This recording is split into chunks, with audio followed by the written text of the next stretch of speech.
We have breaking news. The deadline is here for former President Clinton to comply with a congressional subpoena to testify about Jeffrey Epstein. The House Oversight Committee subpoenaed former President Clinton and former Secretary Hillary Clinton in its investigation into the Epstein files, but the Clintons are not expected to comply. Our team has been staking out Capitol Hill. So far, no sign of the former president or his wife. And now the committee's chairman is threatening to hold both Clintons in contempt. ABC News political director Averi Harper and ABC News contributor, former Congressman John Katko are here for more on that. Hi, Averi. So what do lawmakers want to hear from former President Clinton, and what happens if he doesn't show up? Right. So we know that Republican lawmakers want to ask former President Clinton about any contact that he had with Jeffrey Epstein. That includes meetings, travel, what he knew about Epstein and when. And if he does not comply, which we know he is not expected to, we could see the House Oversight Committee move to hold the Clintons in contempt. And that would escalate things quite significantly. And for example, we saw Trump allies Peter Navarro and Steve Bannon actually serve time behind bars for contempt. There's no indication that things would go that far here, but that certainly does increase the pressure on the Clintons.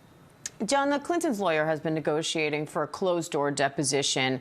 He insists their relationship to Epstein isn't relevant to the committee's investigation. So how do those negotiations work, and why is it important whether this happens in public or behind closed doors?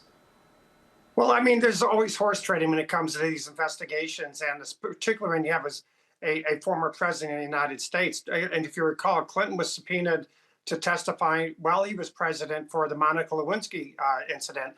He ended up appearing voluntarily, and the subpoena was withdrawn. I presume he's trying to do something similar here. If he decides to play hardball, if he decides to say, no, I'm not going to do this, he has multiple options. One of them is to litigate this thing, and it would probably go up to the Supreme Court like the others have. Or, you know, he could claim that his Fifth Amendment right against self-incrimination, which I doubt he would do because that would stain his reputation. So it seems to me that he's going to try and define the parameters in a closed-door setting and then appear voluntarily. And if not, they will try and force him to appear. And, John, how likely is it for Congress to hold the Clintons in contempt, and what impact would that have? I think you can bet every dollar you have that if he flat out refuses to appear, that they'll hold him in contempt. I mean, this isn't just about the Epstein matter. This is, you know, Republicans flexing their muscles because they were in power, and just like the Democrats would do if they were in power. That's what Congress has devolved to these days. Instead of doing the people's business, they spend a tremendous amount of time in things like this. This is clearly meant, my view, to get some facts, but also to rake him through the mud and to muddy him up and dirty him up. And there's a political element to that. There's no question about it. And Averi, meanwhile, the Justice Department is still withholding some 2 million documents that it's required to release under the Epstein Transparency Act. What are you watching for there?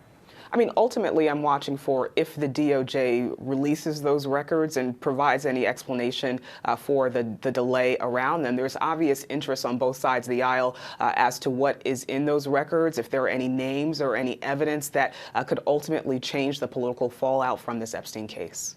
All right, Averi Harper, John Katko, thank you.